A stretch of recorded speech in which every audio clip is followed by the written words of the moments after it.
Il était une fois, dans un petit village d'Afrique de l'Ouest, une jeune fille nommée Amina.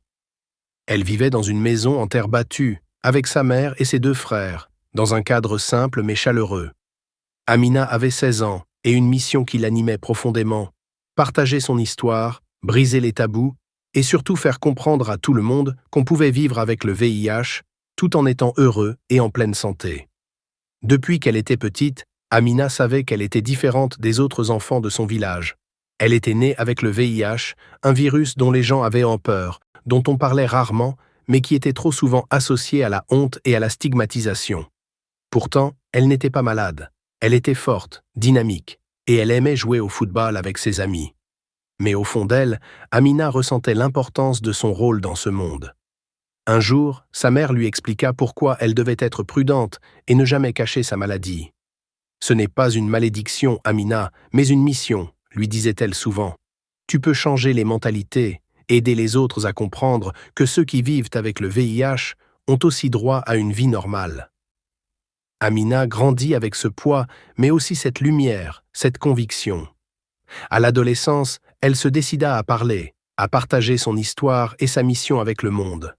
Dans son village, beaucoup de personnes ne comprenaient pas ce qu'était le VIH, comment il se transmettait ou comment on pouvait vivre avec.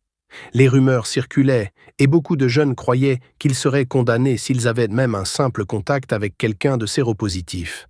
Amina, armée de courage, se rendit à l'école du village un jour, après avoir appris qu'un de ses camarades, Sekou, avait été victime de moqueries parce qu'il était atteint du virus. Elle monta sur scène devant toute l'école et pour la première fois, parla de son expérience, de la peur qu'elle avait ressentie, mais aussi de l'espoir et de la force qu'elle avait trouvée dans son parcours. « Oui, j'ai le VIH, dit-elle avec une voix claire, mais cela ne me définit pas. Je suis une fille comme les autres. Je veux vous dire qu'il n'y a pas de honte à vivre avec le VIH. Il n'y a pas de honte à chercher du soutien. Ce virus peut être contrôlé si nous nous en occupons avec responsabilité. » Les yeux des élèves s'ouvrirent. Certains étaient stupéfaits, d'autres émus. Mais Amina savait qu'elle venait de semer une graine de compréhension.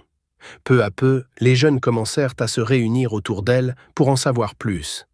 Ils voulaient savoir comment se protéger, comment vivre sans avoir peur de ceux qui étaient touchés par cette maladie. Amina devenait une source d'information, une porte d'entrée vers la vérité. Elle n'était pas seulement une porte-parole du VIH, mais aussi une défenseuse de la santé, de l'éducation et du respect.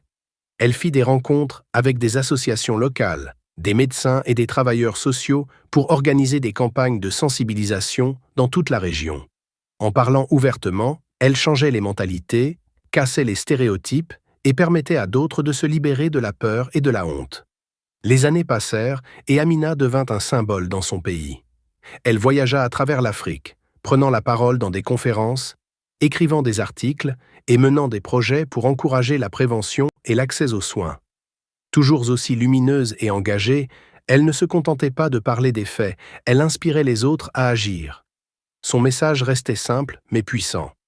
Le VIH ne doit pas nous séparer. Ensemble, nous pouvons vaincre la peur, l'ignorance et l'exclusion.